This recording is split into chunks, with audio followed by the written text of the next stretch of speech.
My fellow Americans, I want to speak to you tonight about the troubling events of the past week. As I have said, the incursion of the U.S. Capitol struck at the very heart of our republic. It angered and appalled millions of Americans across the political spectrum.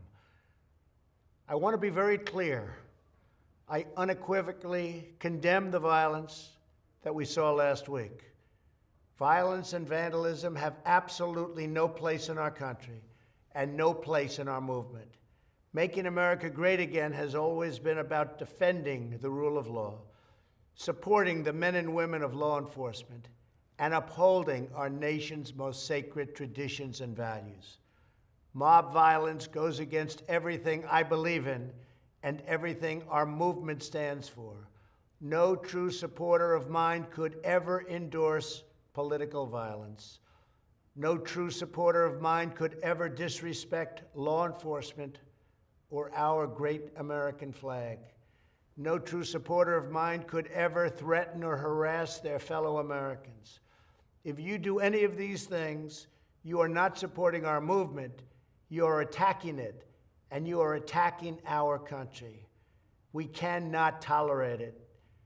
Tragically, over the course of the past year, made so difficult because of COVID-19, we have seen political violence spiral out of control. We have seen too many riots, too many mobs, too many acts of intimidation and destruction. It must stop. Whether you are on the right or on the left, a Democrat or a Republican, there is never a justification for violence. No excuses, no exceptions. America is a nation of laws. Those who engaged in the attacks last week will be brought to justice. Now I am asking everyone who has ever believed in our agenda to be thinking of ways to ease tensions, calm tempers, and help to promote peace in our country. There has been reporting that additional demonstrations are being planned in the coming days, both here in Washington and across the country. I have been briefed by the U.S. Secret Service on the potential threats. Every American deserves to have their voice heard in a respectful and peaceful way. That is your First Amendment right.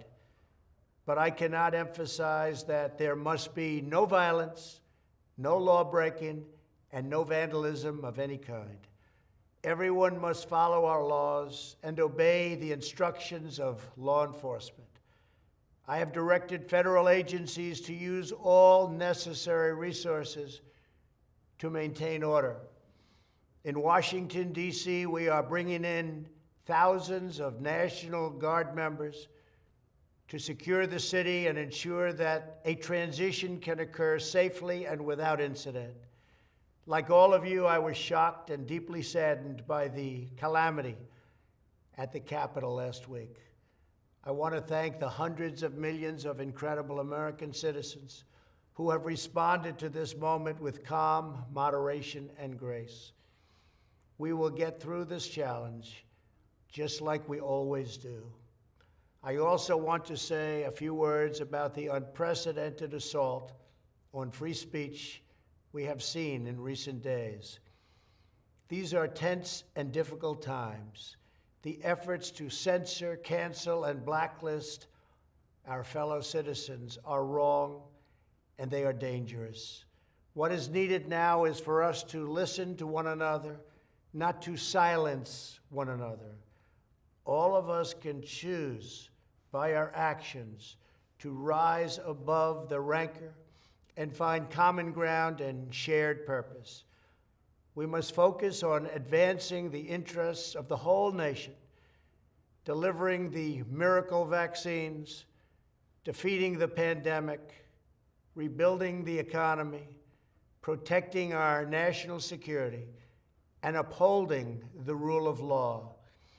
Today, I am calling on all Americans to overcome the passions of the moment and join together as one American people. let us choose to move forward united for the good of our families, our communities, and our country. Thank you, God bless you, and God bless America.